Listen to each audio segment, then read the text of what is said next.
The Chamber of Commerce and others had been asking the government to skirt trust laws to allow them to kind of return to monopolies by setting prices to halt deflation. Hoover had said no, but FDR cuts a deal with him. He says that if the corporations will agree to recognize unions and raise wages, then he will loosen up regulations on monopolies and trust. He also gets business to support public works programs. Traditionally, business is hostile to these sorts of things because they tend to see them as competition.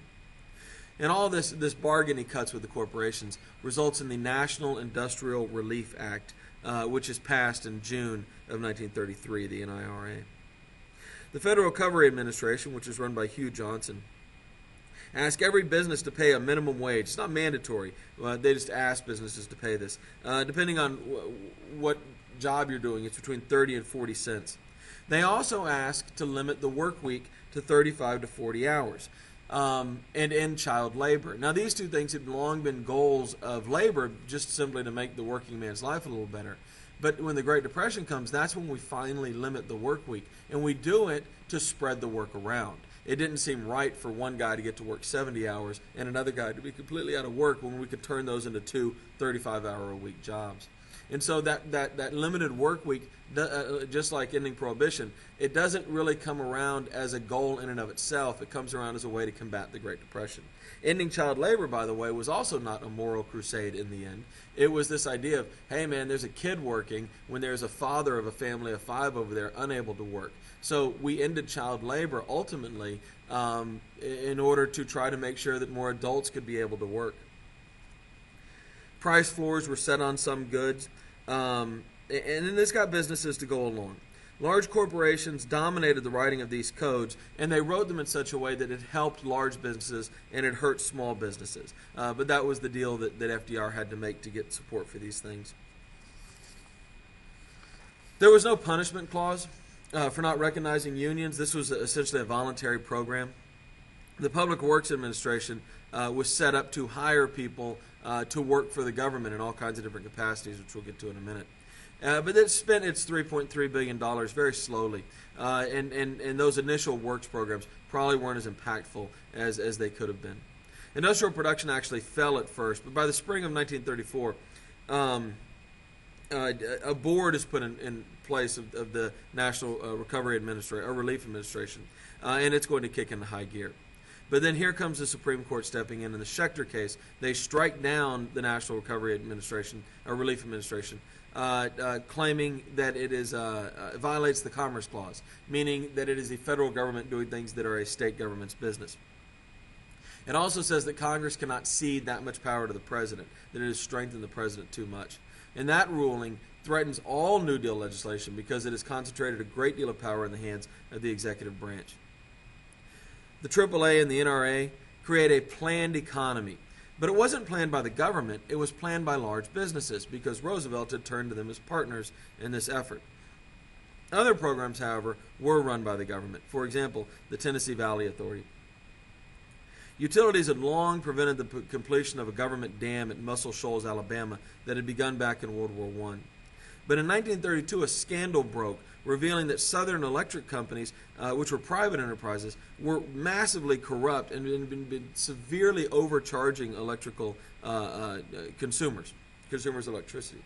The anger towards these utilities resulted in a demand for a publicly provided electrical utility, which leads to the Tennessee Valley Authority in 1933.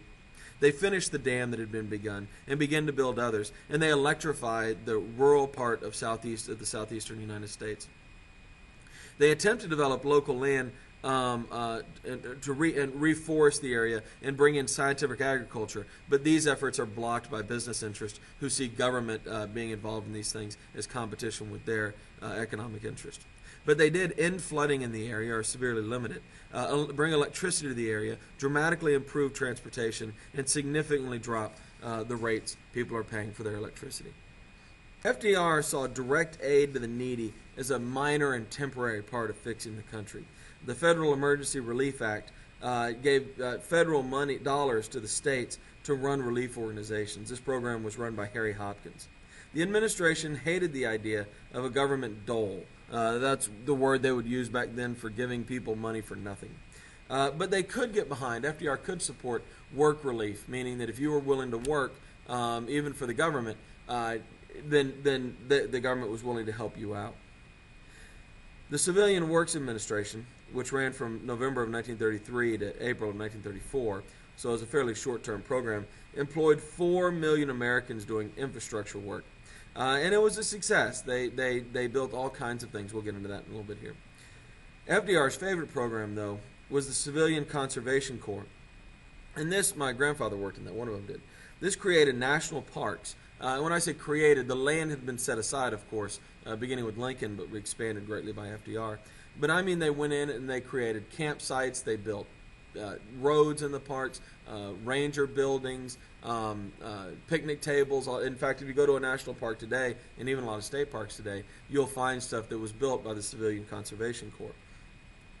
They improved farmland, and they did conservation work around the country. They built land dams. They rerouted waterways to prevent erosion in sensitive places, that sort of thing. And it was a highly successful program that employed a lot of Americans and kept them going through these tough times. The Farm Credit Administration refinanced 20% of all farms in the country. Unfortunately, though, it wasn't enough. More than a quarter of all farmers will lose their land by 1935 anyway. The Homeowners Loan Corporation of 1936 refinances more than 1 million homes. And the Federal Housing Authority, created in 1937, insures mortgages for repairs and construction. And all these programs, together we call them FDR's alphabet soup. And there's all these acronyms you can memorize if you want to do that sort of thing. And it was the FDR's approach that we're just going to try everything. We'll just do anything. His attitude was, we're desperate, so what do we have to lose? And here's a great cartoon for the period. And we'll talk about this in class, but if you've never seen this or you're not in my class, you may pause for a minute here and check this out.